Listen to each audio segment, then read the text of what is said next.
So yes, the third official teaser of Phone 1 is now out, and yes, there are so many new features like in-display fingerprint scanner, nothing OS and new ringtones. So this is your first hands-on look showcasing under-display fingerprint scanner in action. So in this video you can see nothing testing the display, and we have this squarish area to place fingerprint scanner beneath that area. Best part is it is fast, it's likely ultrasonic, and the scanner location is perfect.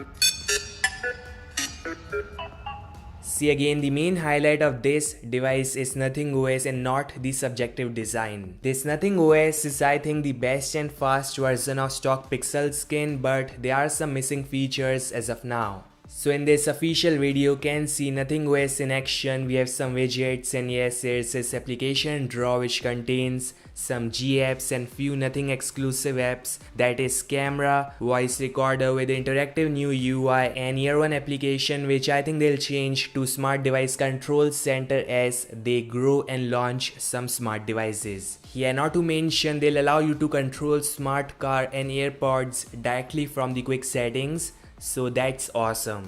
These are some widgets coming with the Nothing Phone 1, and sad part is this video shows settings and I cannot see any mention of themed icons, which is a part of Material You. So yeah, I mean they should at least give us wallpaper based colors in interface and the color palette, if not the icons.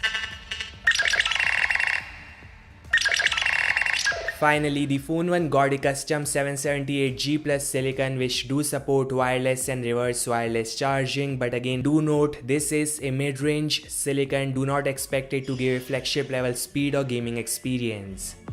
The initial test by Dave Lee shows an okayish performance. He says it is not a gaming centric chip, there were some hiccups when playing high graphic game, but the 778G Plus can handle most games fine. For some who care, the initial Geekbench scores are 797 single core and 2800 multi-core score. So yes, with a 6.55-inch high refresh rate display, likely an ultrasonic fingerprint scanner, 50 megapixel main plus 16 megapixel wide-angle shooter, and the glyph interface, this device is going to set the bar, but not for those who want max out specifications or a high-end flagship device. This is all guys, thanks so much for watching. Your thoughts in the comment section below, and I'll meet you guys in the next one. Like, subscribe, and peace out.